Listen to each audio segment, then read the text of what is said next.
মজা করলা বলো? খুব ভালো মজা করছি সারাদিনে। হ্যাঁ, দারুণ মজা। খাওয়া দাওয়া কমপ্লিট, এখন বাকিরা খাওয়া দাওয়া করছে, তারপরে একটু মজা টজা করে চলে যাব। গুড আফটারনুন, চলে এসেছি আরো একটা নতুন ব্লগ নিয়ে। কেমন আছো সবাই? আশা করি ভালো আছো। আমরাও কিন্তু খুব খুব ভালো আছি। আর আজকে আছে আমাদের পিকনিক, আর তোমরা তো টাইটেল থাম্বনেল থেকে বুঝেই গিয়েছো। তো অনেকটা সকাল সকাল যেতে বলেছিল, অলরেডি আমাদের অনেকটা দেরি হয়ে গেছে। তো এখন দেখো রেডি হয়েছি। তো একটু ফাইনাল লুকটা তোমাদের একটু পরে দেখাচ্ছি। তো এখন ঝটপট বেরিয়ে যাব। তো চলো ওখানে কি করি না করি, কেমন মজা করি, সবটাই তোমাদের সাথে শেয়ার করব। তো চলো পরে তোমাদের সাথে দেখা হচ্ছে। আর এই হচ্ছে পিকনিকে যাওয়ার আমার ফাইনাল লুক। তো কেমন লাগছে আমাকে কমেন্ট করে জানিও তোমরা। আর এদিকে আমি অনেকক্ষণ থেকেই রেডি হয়ে বসেছিলাম, তো এখন বর চলে এসেছে, এরপরে দুজন মিলে এখন বেরিয়ে পড়েছি। আর পিকনিকটা হয়েছিল আমাদের বাড়ি থেকে কিছুটা দূরে।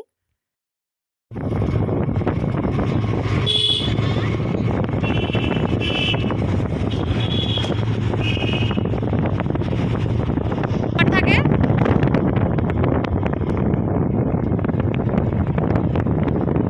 ফাইনালি আমি কিন্তু চলে এসেছি। আর এদিকে আমার বরমশাই তার বন্ধুদের সাথে গল্প করতে বসে পড়েছে, আর এদিকে কিন্তু আমি আমার বান্ধবীদের সাথে গল্প করতে বসে পড়েছি। অনেকদিন পর দেখা, অনেক গল্প যেন পেটের মধ্যে জমেছিল। তাই দেখো আসা মাত্রই সব গল্প শুরু হয়ে গিয়েছে। এদিকে ঝুম্পা তোমাদেরকে হাই করে দিল। যেহেতু এখানে বক্স বাজছিল সেই কারণে কিন্তু পরে ভয়েসগুলো দেওয়া, না হলে কপিরাইট পড়ে যাবে। তো এদিকে রান্না বান্নাও শুরু হয়ে গিয়েছিল, আর মেনুতে কিন্তু অনেক কিছুই ছিল, সেটা তোমাদেরকে একদম লাস্টে গিয়ে বলবো।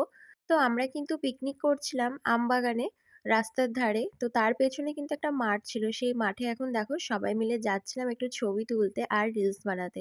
আর সত্যি কথা বলতে এত রিলস বানিয়েছি আমরা সবাই মিলে, আর সাথে কিন্তু প্রচুর মজাও করেছিলাম। সারাটা দিন যে কি করে কেটে গেছিল বুঝতেই পেরেছিলাম না। আর এত রিলস বানিয়েছিলাম যেই কারণে আমি ব্লগ করতেই ভুলে গিয়েছিলাম যে ওখানে গিয়ে আমরা কি কি করছিলাম না করছিলাম। তো এই যে দেখো দূরে সব আছে, আর আমি একটু আগে আগেই হাঁটছিলাম। এরপরে দেখো আমরা চলে এসেছিলাম একদম মাঠের মধ্যে। আর যে লাল লাল গাছগুলো দেখছো সেগুলো ছিল লাল শাক। তো ভীষণ বড় বড় গাছগুলো, বেশ ভালো লাগছিল। আর এই যে দেখো সর্ষের ফুলের পাশে এই লাল লাল গাছ, দারুণ লাগছিল। পুরো সবুজ হলুদ লালে পুরো মাঠটা যেন মিশে গেছে নানান রকমের কালারে। এরপরে আমরা চলে এসেছিলাম লাল শাকের মাঝে। আর এত ভালো লাগছিল, যেদিকেই তাকাচ্ছিলাম পুরো লাল হলুদ লাল হলুদ, বেশ ভালো লাগছিল।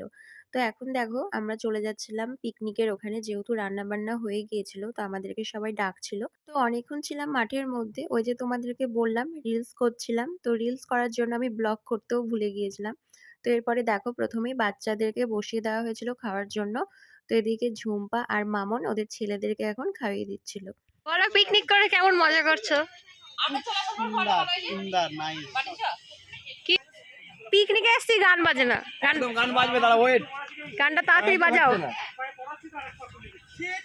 মেনু কার্ডটা এরপরে এখন সবাই সবার মতো নাচ করতে শুরু করেছিল, কারণ হচ্ছে খাওয়ার পরে তখন আর নাচ করতে কারোই এনার্জি থাকবে না।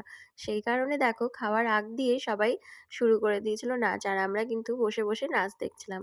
এদের নাচের পর আমরা একটু নাচ করেছিলাম, কিন্তু সেই ভিডিওটা আর নেওয়া করা হয়নি। তারপরে দেখো এখন আমরা বসে পড়েছিলাম খেতে, কারণ অনেকটা বেলা হয়ে গিয়েছিল আর প্রচুর খিদেও পেয়ে গিয়েছিল। চলো এবার তোমাদের বলেই দিই যে মেনুতে কি কি ছিল। তো প্রথমে ছিল স্যালাড, ফ্রাইড রাইস, চিকেন, ডাল, ভাত, মাটন, চাটনি, পাঁপড়, দই, মিষ্টি। এরপরে দেখো পাতার সাথে সাথে কিন্তু খাবারও চলে এসেছে, আর এখানে যে যার মতো কিন্তু বকবক করছে। চলো সেগুলো শুনে নিই। সাদা ভাত দিয়ে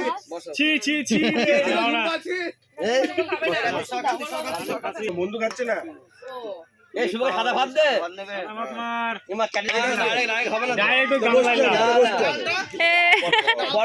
আমি ভিডিও নিয়েছি। ঝুম্পা ডাল নেই তো, খাও, একটু খাও। সাদা ভাত। তুই সাদা ভাতই খাও। ধরিস খাওয়া দাওয়া কমপ্লিট, এখন বাকিরা খাওয়া দাওয়া করছে, তারপরে একটু মজা টজা করে চলে যাব। ভীষণ মজা করেছি সারাদিন। তো এরপরে দেখো এখন সবারই কিন্তু খাওয়া দাওয়া হয়ে গিয়েছে, এখন কিন্তু বাড়ি যাওয়ার পালা। তো তার আগে কিন্তু এখন সব এখানে জিনিসপত্র গুছিয়ে নেওয়া হচ্ছে। আর কি করে যে সারাটা দিন কাটিয়ে ফেললাম বুঝতেই পারলাম না। তো দেখতে দেখতে কিন্তু এখন বাজে ঘড়িতে ওই 5টার মতো। আর দেখো ওই মাঠগুলো পুরো কেমন একটা কুয়াশা কুয়াশা ভাব হয়ে গেছে ঠান্ডার মজা করলা বলো। খুব ভালো মজা করছি সারাদিনে। হ্যাঁ দারুণ মজা করেছি। দারুণ মজা আবার কবে দেখা হবে জানি না। আবার কেউ বিয়ে করলে তার বউ ভাতের দিনকে, আবার যেদিন দেখা হবে কেউ বিয়ে করলে তার বউ ভাতের দিন। বলো তোমার পিকনিক করে কেমন লাগলো সারাদিন? খুব ভালো। খুব ভালো না? রিপুর দারুণ। কেমন লেগেছে? ভালো লেগেছে রিপু? রিপু ঘুমিয়ে ঘুমিয়ে কাটিয়েছে। তোমার কেমন লাগলো বলো একটু? আমার তো ভালো লাগবে, কারণ আমরা আমি বউয়ের ব্লগ করতে ভালোবাসি। অনেকক্ষণ হলো আমরা বাড়ি চলে এসেছি আর আজকে সারাটা দিন আমরা খুব সুন্দরভাবে কাটিয়েছি। খুব খুব মজা করেছি। তো তোমাদের কেমন লাগলো আজকের এই ব্লগটা অবশ্যই কমেন্ট করে জানিও। আবার একটা নতুন ব্লগে তোমাদের সাথে দেখা হবে। আজকের মতো সবাইকে টাটা। সবাই ভালো থেকো, সুস্থ থেকো। বাই।